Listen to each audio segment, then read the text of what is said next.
ओवैसी के सामने चुनावी दंगल में उतरी कट्टर हिंदू शेरनी। माधवी लता को टिकट देकर भाजपा ने दिया धर्म की रक्षा का मौका। कौन है माधवी लता जिनके अचानक से सुर्खियों में आने से ओवैसी का हो सकता है पत्ता साफ। ओवैसी का किला ढहाने के लिए सच्ची सनातनी ने भरी हुंकार। एनडीए के लिए उत्तर में कई राज्यों में जीत हासिल कर पाना चुटकियों का काम है, लेकिन जब बात दक्षिण की आती है तो थोड़ा पेच फंसता दिखता है। साफ शब्दों में बात अगर हैदराबाद की कर ले तो लगातार कई सालों से AIMIM यानी कि असदुद्दीन ओवैसी की पार्टी वहां पर कब्जा जमाए हुए है और यहां पर ओवैसी परिवार का दबदबा सालों से चला आ रहा है। इस जंजीर को तोड़ने के लिए एक मजबूत हथौड़े की जरूरत थी और वो बीजेपी ने एक नए नाम के उम्मीदवार से ला दिया है। इन दिनों भाजपा की तरफ से तेलंगाना में ओवैसी के खिलाफ चुनावी मैदान में उतारी गई माधवी लता सुर्खियों में छाई हुई है। बीजेपी की कट्टर हिंदू शेरनी प्रत्याशी जिनके कंधों पर इस बार तेलंगाना में जीत का दारोमदार बीजेपी ने दे रखा है। तेलंगाना की सीट को हैदराबाद में ओवैसी परिवार का गढ़ माना जाता है, लेकिन इस बार AIMIM को कड़ी टक्कर देंगी बीजेपी का नया चेहरा खुद माधवी लता।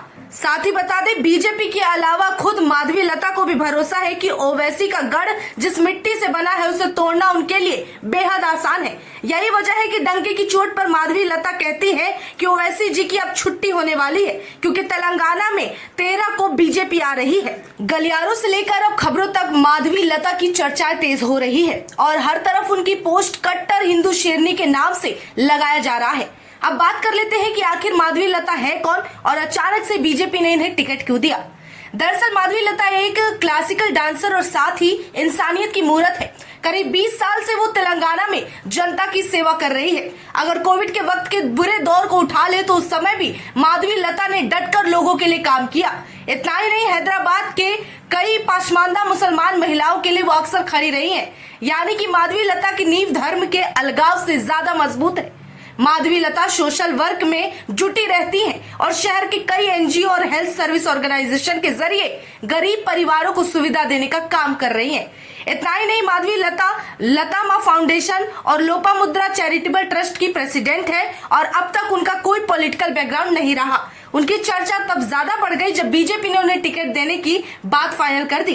टिकट मिलने को लेकर माधवी लता ने अपनी खुशी जाहिर की और बताया कि हमेशा से माधवी लता का मानना था धर्मो रक्षति रक्षिता, और जब बीजेपी की तरफ से तेलंगाना में ओवैसी के खिलाफ उन्हें अपने धर्म के रक्षा के नाम पर टिकट दिया गया, उसके बाद माधवी का कहना है कि ऐसा लगा जैसे धर्म खुद मेरे घर चलकर आया हो।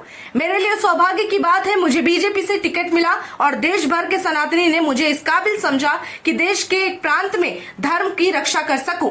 दूसरी तरफ असदुद्दीन ओवैसी पर निशाना साधते हुए माधवी लता कहती है, जिस तरह से असदुद्दीन ओवैसी के भाई अकबरुद्दीन ने 15 मिनट में अपना काम तमाम करने की बात कही थी, वहीं इसी तेलंगाना धरती पर हम जनता के लिए हकीकत में काम कर दिखाएंगे।